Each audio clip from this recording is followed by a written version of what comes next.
الله سبحانه وتعالى دارای صفتی دو دست می باشد.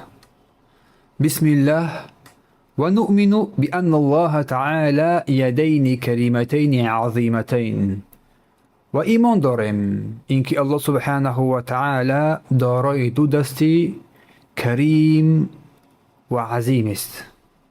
چگونه که الله سبحانه و تعالی در محکم آیاتش می‌فرماید: استعیذ بالله بل یداه مبسوطتان ينفق كيف يشاء، بلکه هر دو دست پروردگار گشاده است، هر قدری که بخواهد صرف میکند و چگونه که هم بخواهد.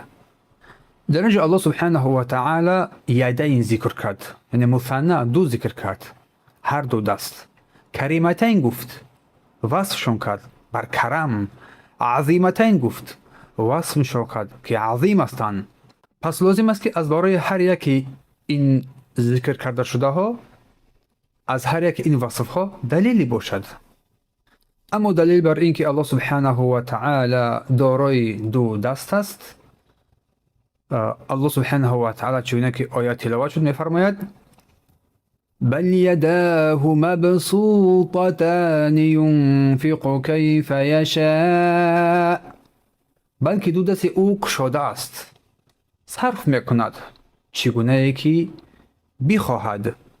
و الله سبحانه و تعالی بر شیطان گفت: ما منعك ان تسجد لما خلقت بيدي، چی چیز تو را من کرد سجده نمایی از برای آن کسی که من او را با دستان خود آفریده ام.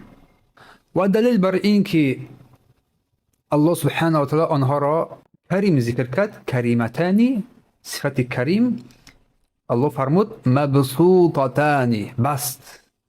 بست ضد قبض است، قبضه کردن، یعنی گشاده است، هر گونه که بخواد صرف میکند.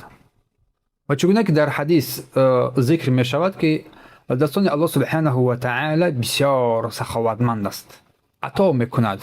الله سبحانه و تعالی کریم است و کسی از پروردگار الله کریمتر نیست، همیشه سخاوت می نماید.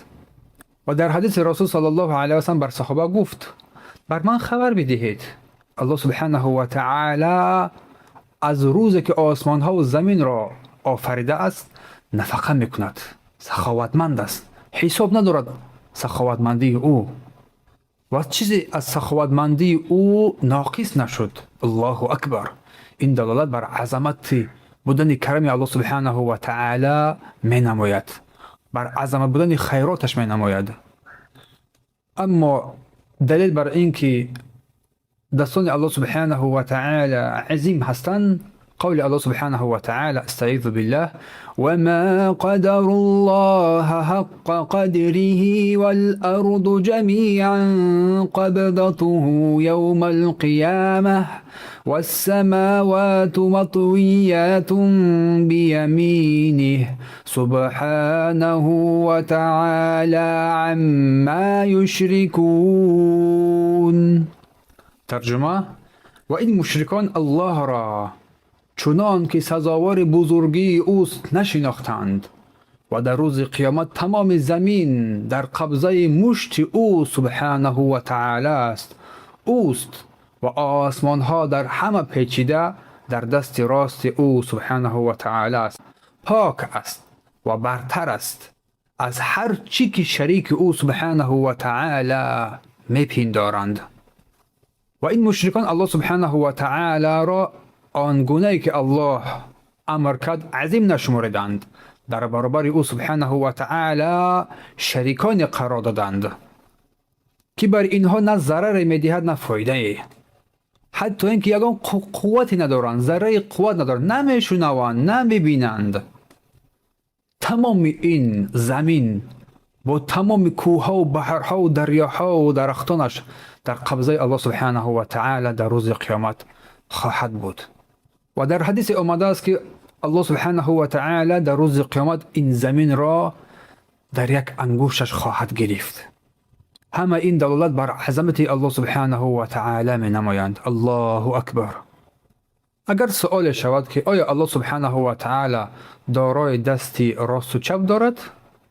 جواب: اولا باید این سوال کرده نشود، چون صحابه رضی الله عنهم این سوال را از پیامبر صلی الله علیه و سلم نکردند، ولیکن در سنت صلی الله علیه و سلم آمدگی است که بان کلتا یدیه یمین، هر دستان الله سبحانه و تعالی راست است، و در دیگر حدیث و یأخذ الارض بشماله، و زمین را در روز قیامت با دست چپش خواهد گرفت.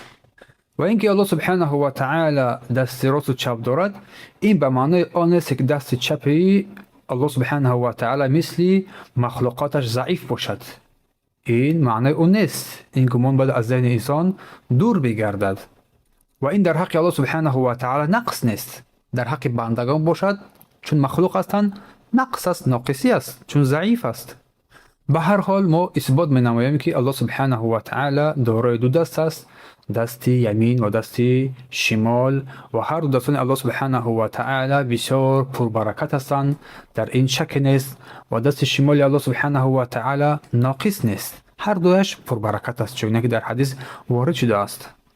و همچنین اثبات می نماییم که الله سبحانه و تعالی دارای انگشتان است، انگشتان دارد، چگونه که در حدیث از رسول صلی الله علیه و سلم ثابت شده است. این حدیث را امام مسلم روایت می نمایند در باب قدر از عبدالله ابن عمر ابن عاص رضی الله عنهم که فرمودند رسول صلی الله علیه و سلم قلوب بنی آدم بین اصبعین من اصابع الرحمن، قلب های فرزندان آدم در بین دو انگشت از انگشتان پروردگار است.